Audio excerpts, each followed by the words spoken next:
we will get this show underway. Everyone, welcome in to College Colors Day and our first ever virtual fan press conference for UNC Pembroke Athletics. Just as a reminder to make sure to share your photos of you in your black and gold with us on social media. That's at UNCP_sports and hashtag College Colors Day. But without further ado, I will introduce our moderator and voice of the UNCP Sports Network and voice of Braves Athletics to introduce our other panelist, Mr. John Gross. Thank you, Bull. And I think, first of all, too, it's probably best if those who aren't going to be talking just keep their microphones on mute so we can hear everyone clearly. Like Bull said, I'm John Gross, and I'm thrilled today to be joined by two phenomenal head coaches of two really nationally renowned programs here at UNCP. On the wrestling side, O.T. Johnson enters his 10th season as the head coach of the UNCP wrestling team. It's his 15th year on staff overall here at UNCP. Last season, he led the Braves to really a milestone campaign, capturing a Mountain East Conference championship in the program's first year in the MEC, and then later secured an NCAA regional championship, which isn't just a big achievement for the program itself, but it's also a massive achievement for UNCP athletics as a whole. Last year's team included 6 NCAA qualifiers as well. We're also joined, go OT, as you see Coach Richards hold up that sign. We're also joined by head coach Drew Richards of the UNCP men's basketball team. This is Drew's first year as the head coach for the Braves, but from 2014 to 2019, he served as the associate head coach of UNCP. During that time, the Braves won a pair of conference championships, also made 4 NCAA tournament appearances. Last year, Coach Richards took his coaching talents to Lander University, where he competed against UNCP, led the Bearcats to 23 regular season wins. That's the most in 20 years for the program, and also secured a Peach Belt Conference tournament championship. So, guys, thank you so much for joining us today. Thanks for having us. All right. First of all, I know you guys have a good relationship with each other. You've worked on staff for a handful of years together. What's your relationship like? Start with OT. Well, we like to take short walks to places that we like to get beverages and hang out with each other and bring our kids and just enjoy each other's company and just talk coaching, talk strategy. I know it sounds crazy, but we can definitely talk strategy even though our sports are completely different. But Coach Richards is one of the few coaches on campus that I feel like I can go to and just pick his brain over what's going on and really how to deal with issues we have in our program that I'm pretty sure he deals with it as well in this program. So it's good to have somebody that you can kind of bounce ideas off of and be able to get an honest answer and not get a cookie cutter answer that's going to make you feel good. And obviously, and I think that's special when you can have that kind of working relationship with a colleague. So we've been around each other for a long time now. When Coach left, I felt offended, but he knew how offended I was, so he came back real quick. Yeah. Well, I mean, outside of OT's ability to dance and sing, OT and I have been through literally everything together, including coordinated dances and in fundraising events where we've gathered together on a stage in front of hundreds, if not thousands, of people. So, but yeah, I mean, obviously the wrestling program here is one of the best in the country, and I wish our basketball players were half as tough as OT's wrestlers at times, because the stuff they go through and his intensity and the way he holds them accountable. I mean, it's pretty amazing. So you always want to be surrounded by winners and guys that are pursuing more and more in their programs. And I don't think there's one person on this campus that can question the championship drive that OT has had, since I've been here. And obviously it's showing with him winning nationally recognition and winning trophies and championships and things like that. So, I mean, it's amazing to be with somebody down the hallway that you can complain to, you can celebrate with, you can hold him like a little baby because he's small. It's a great deal. And OT, before we move on any further, I'm sure some people might have questions about that belt that you've been holding. What's the origin of that? Well, they told me this belt was to celebrate my 100th career victory, but they lied because this is the people's belt. Now, last year we had a chance to reach a milestone, and this belt, honestly, this belt belongs to the thousands of wrestlers that came in before I got here, set the stage, lay the foundation for our program, and this is just something I think is cool, and that was just another piece of the amazing season we had last year. Was to be able to culminate with 100 victories in my coaching career, or I should say, in our coaching career as a staff. And this is a unique way to recognize our program for the amazing achievement we've had over the last 10 years with me at the helm and my staff. So this is something I get to show off to obviously potential recruits, potential Braves in the future, and it's an awesome belt, man. And if people want to come and grab it, and I'll let them touch it. But if you try to get out of here with it, we're gonna have to set up a match. And who knows? I might even put on a singlet today if somebody want to try to get this belt. That's something right there. Don't take that belt away. OT's going to come after you. Guys, this has been a really wild offseason, to say the least. How have you been able to keep your programs and your student athletes focused and engaged through all this uncertainty? And Drew, we'll start with you. I mean, it's been tough. I mean, even for our coaching staff sanity, it's been tough. This is all uncharted territory. I think I think the hardest part is, coaches get in a routine, players get a routine, and you kind of know, like Coach Johnson over there has a routine. He knows it's the beginning of September. This is where his team needs to be, and these are the workouts. And we get mid-September, and we increase intensity. I mean, every coach kind of has their preseason and an idea of what how to approach that, and that's really modified completely for everybody on a day-to-day basis. I mean, we really don't know what tomorrow could hold. So it's, from a leadership standpoint, it's been difficult to not be able to give your players, your teams certainty. But we've tried to give them as much as we can. We've tried to just tell them every day to control what you can control. You can control if you go to parties. You can control your academics right now. You can control you getting in the gym by yourself and improving your game. And then if you take care of all those things that you can control, then hopefully we'll get the opportunity together. If you control that individually, then collaboratively together we'll be able to move forward and begin as normal as possible a preseason. Yeah, right on. I mean, just echoing that. I mean, I think one of the unique things about our relationship here at UNCP is our ability to collaborate. And when everything went down, we kind of were in again, like Coach said, uncharted territory. And during the times where NCAA shut down recruiting, had to try to be creative. And obviously, again, just collaborating with Coach Richards. One of the things they were doing was doing virtual tools. It took you pretty much walking the kids around on your phone and showing them what we had to offer without them being here. But I think that, again, that's something now that we can use even after this all goes down, just to let people have the opportunity to see our campus, so they can be even more engaged and eager to come and see our campus in person. So that was one way. We definitely kept our recruits engaged, and to be honest with you, we landed a lot of our guys that were kind of on the fence that didn't get a chance to come visit campus. And then obviously keeping our guys engaged, obviously having a weekly WebEx meeting. Now that we've had the opportunity to be on campus now, again, it's being creative.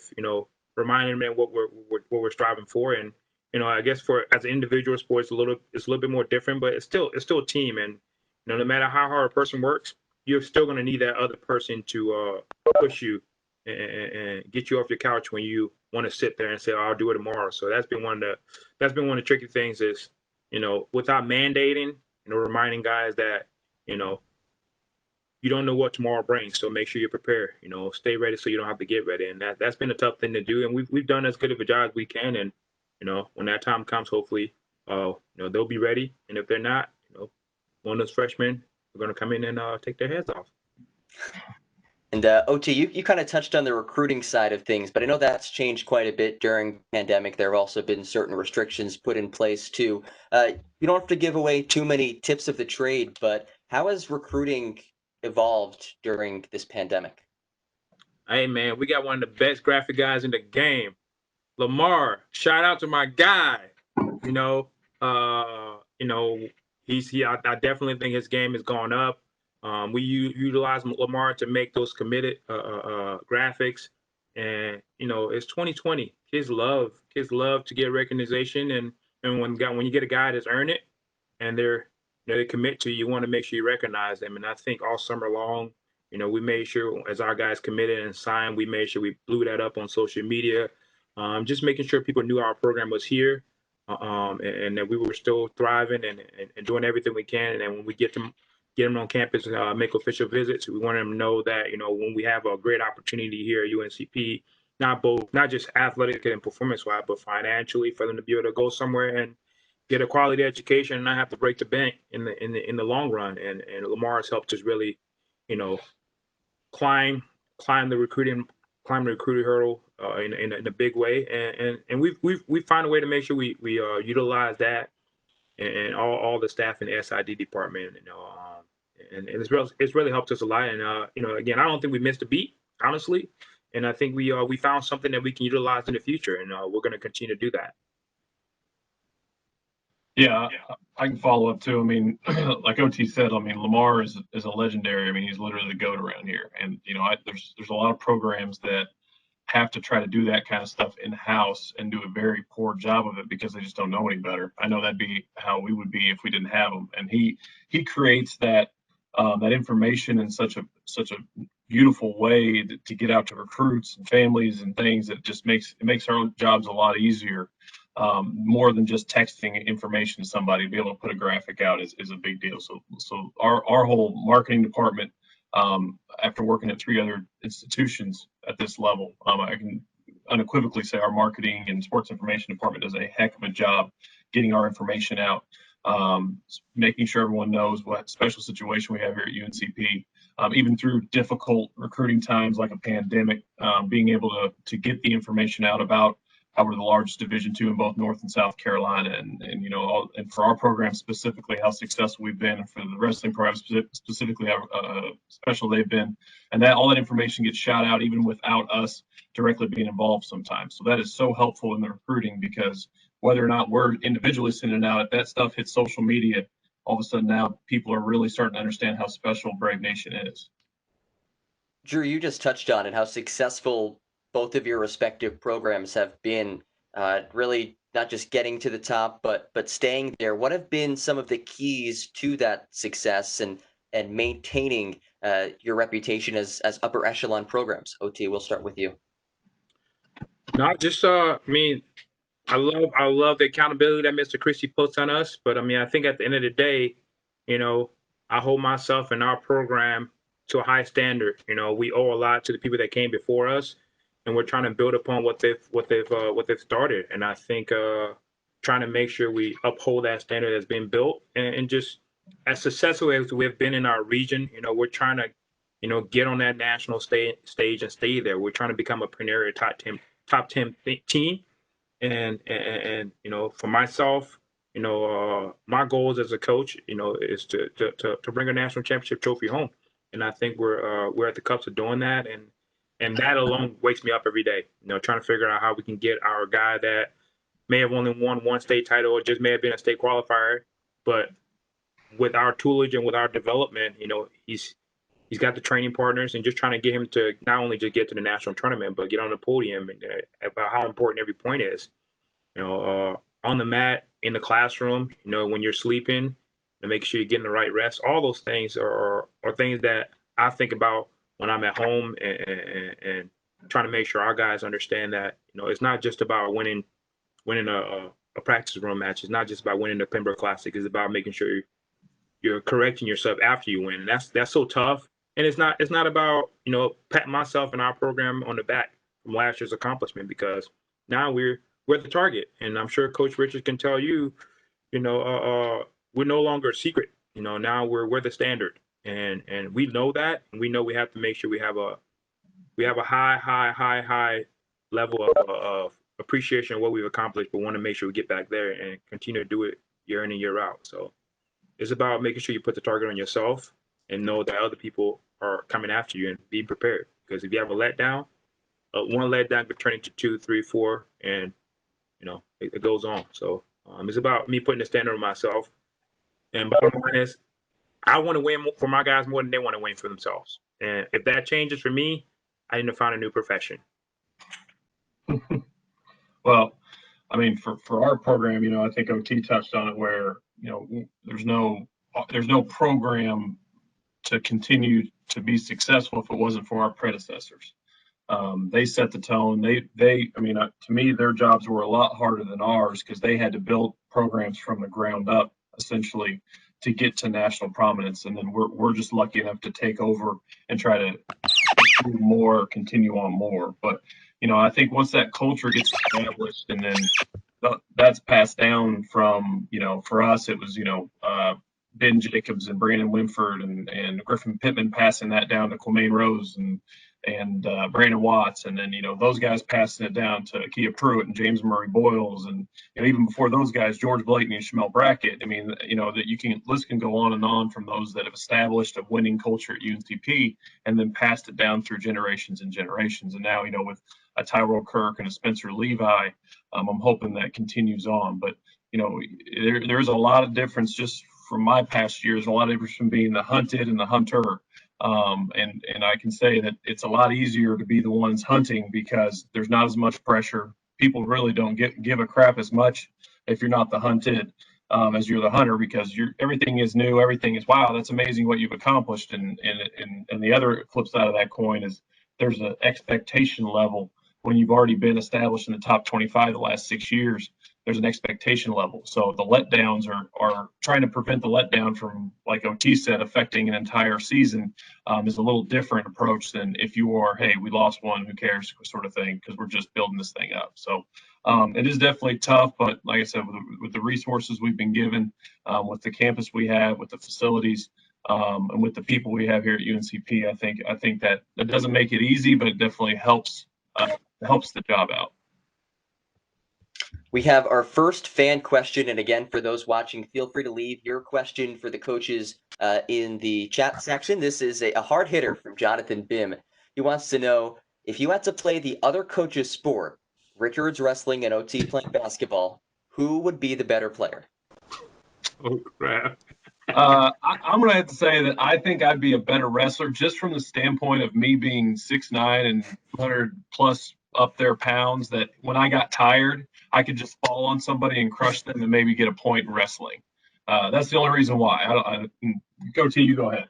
Well, I mean, you'll definitely get more than a point if you follow me, because I don't know if there'll be any pieces for me left. But I don't know, man. I think I could be a pretty good basketball player. Back in the day, a little shameless plug. I played against Chris Paul back in the day, so I feel like my quickness could definitely allow me to hold my own. But I stopped playing noon ball a long time ago, like 3 years ago. So I don't know. I might have lost some, but I think I have to just stick with wrestling, to be honest with you. We know who has the basketball talent in the family. We know that one. So. Oh yeah, without a doubt, all me, baby, all me. No, I'm just playing. That's all Ivy. How'd you do against CP3 when you played against him back in the day? I didn't do anything. This is middle school ball. Hey, still Chris Paul, and that's still something you can carry with you. Drew, I think you come at this from a very unique perspective, at least in my eyes, right? You spent time in the UNCP program, and then last year coaching at Lander, you coached against UNCP. You got that perspective as an outsider. What were some things that you learned about this UNCP program as an outsider that maybe you didn't realize while you were on the staff at UNCP? I think one thing, just how things operate differently at different institutions was for sure, a big thing I learned. The amount of care, the amount of buy-in, I guess, is another thing. I think the thing that makes UNCP special is there's people that literally live, eat, and breathe Braves athletics, Braves basketball. There's not many places in the country that have 16 guys tailgating before some athletic contests, including basketball. So, I think that appreciation for that has grown a lot because I've seen the other flip side of that coin where, the program's just kind of building and getting that fan base. I think the realization of how universally respected UNCP basketball has become over the last 5 or 6 years is something else. When people talk about the best teams in the country, obviously they throw out, guys like Lincoln Memorial and Queens, but UNCP is always in that discussion. And, being able to see that growth and then see what those guys did last year, and Coach Jones and Coach Keltner and Akia and these guys did. It was such a weird combination of both sort of envy because I wasn't able to be a part of it, but then also just being proud as heck because, seeing those guys grow. Remember seeing Carson Mounts at 6 a.m. in a Mount Airy gym, getting the crap beat out of him with a pad, and then seeing him develop into now a champion professional basketball player. It kind of gives you goosebumps seeing that maturation. So like I said, it was tough from an outsider looking in just because I love those guys so much and I love this staff so much. You want to be there with them. You want to celebrate with them, but also just being happy as heck because the culmination of a lot of work, a lot of long nights had kind of sufficed in this program. But yeah, it's amazing the amount of respect that UNCP commands, not only in the region but nationally. A lot of people are striving to achieve what we have achieved over these past 5 or 6 years. And I think being away from that, seeing it from the outside looking in, has garnered a new respect for all the positives that happen, all the positives of the town of Pembroke and Brave Nation exceeds. And OT, Drew just mentioned it. The fan support at UNCP is really unparalleled in a lot of aspects. How much does that help your program having such a strong fan base? Hey man, honestly, I can't remember the last time we lost a home duel. It's been well over 5 years. The last time we lost a home duel. So, you come to UNCP to wrestle us, you better bring it.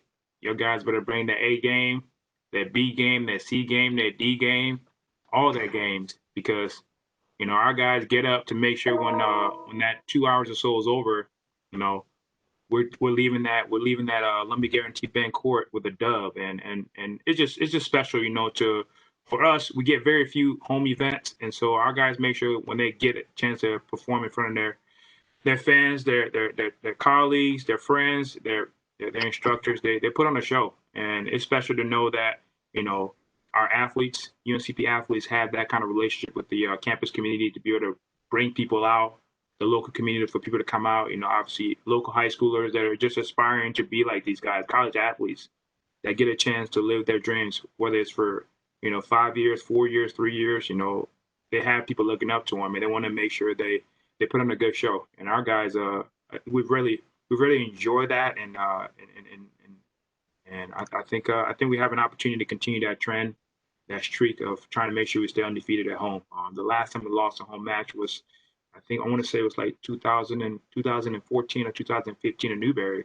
And since then, we've been getting after it, and it's been fun to be a part of that streak, and we're looking forward to trying to continue that. I think it's been pretty clear for anyone who might not have known coming into this press conference that both of you have phenomenal personalities, high energy, positive coaches. How does that attitude that you guys bring, translate to your team and the success that you guys have? You want it? I'm as much as you can say I'm outgoing and positive, I've got nothing on OT. I think after watching promos for this event yesterday, I think anyone can realize that. So this is really an OT question that I'm just going to enjoy this answer. Let's hear it, OT. Hey man, if someone had told me 20 years ago I get a chance to work out every day and get paid, I would have been saying, sign me up right now. All I have to do is get a college degree. Are you kidding me? Come on, man. No, man. Hey, man. I think one of the greatest part of our profession, man, is we get a chance to be around some of the most amazing people in the world, man. People from all walks of life, rich, poor, black, white, all the above. And for me, man, these guys inspire me more than they think. All the athletes. I think sometimes people think I'm fake, but they have no idea. This is OT Johnson. Now, when it's time to be serious, I'm serious. In the room training the guys. But there's very few times you're going to see me down because I don't have nothing to be down about. I get to coach wrestling. I get to coach wrestling. Are you serious? Yeah, you haven't seen OT's game face until, as an associate head coach, you try to walk in his resting room and ask him to turn down the music because you're practicing in the aux gym. That is the serious OT face. That scares the crap out of you. That's for sure. Nah, man, it's just we're super fortunate. I know it's gonna sound cliche, man, but I honestly have not worked a day in my life. Just getting a chance. I wanted to be a sports broadcaster on ESPN, and I realized, no offense, but I don't want to go chase the story. I want to make the story. And every day we get a chance to make a story. You get a chance to walk around this campus and see amazing people. Some of the brightest people, some of the brightest minds in the world are walking around our campus every day, and we get a chance to be inspired by them and allow them to inspire us.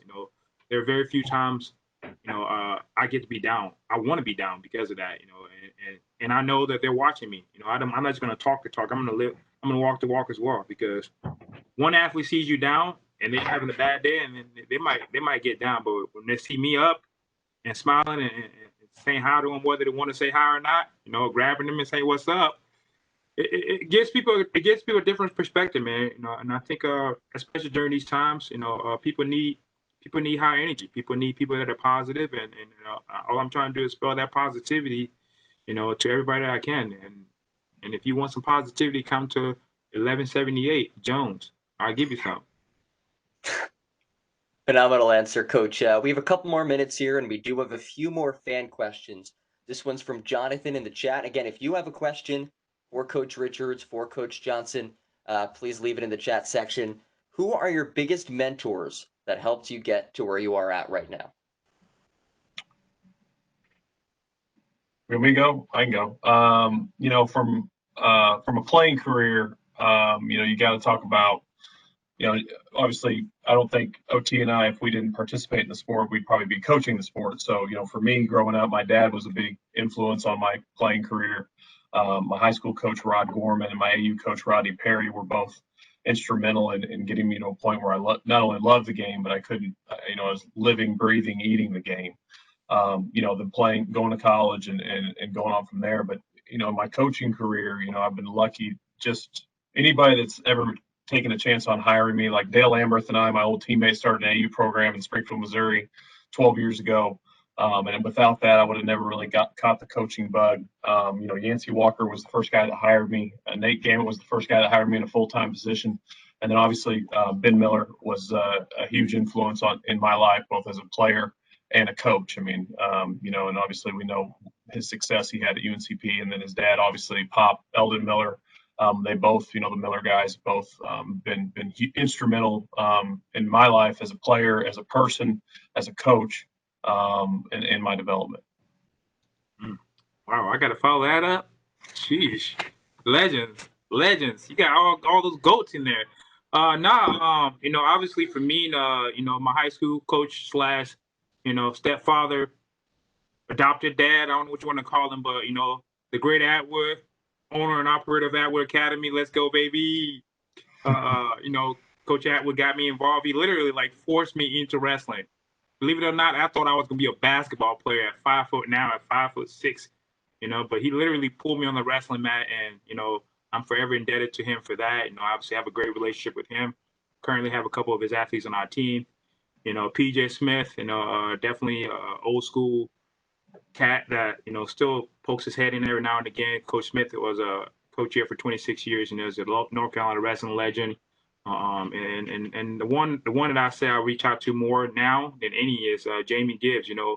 My biggest mentor. A guy that forced me to go get that master's degree when I thought I was done with school. And if I hadn't done that, I wouldn't be in this position that I am right now to be the head coach of UNCP. And then just I can call the guy right now and have a chat. Just about how to navigate, keep our guys motivated. And Jamie is one of my best friends, and continues to keep me level and keep me going the right direction. And I'm forever indebted to him for giving the opportunity to catch this bug, like Coach Richard said, this coaching bug. And it's going to be a long time before I find a vaccine for it. So I hope that vaccine doesn't come around anytime soon. But just PJ Smith, specifically for coaching, right? Just right. The other vaccine is coming November 4th, but you know. We won't go there, but we'll get one last question in for you guys. This one was submitted ahead of time, but would you rather take a 45-pound plate to the shin or drop a 35-pound dumbbell on your foot?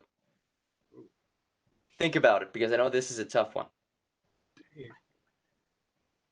God, what a question. Nah, I'm I'm taking the plate to the shin, man, because I can still walk. Oh my, no toes? That'd be hurting for like 10 days. I know, but if the plate comes down like with the edge on the shin, that's gonna crack your shin.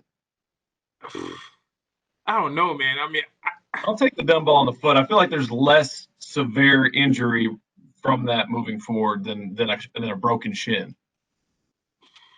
you can splint it. You can't splint the toe. I thought it was foot. Is it foot or toes, John? What?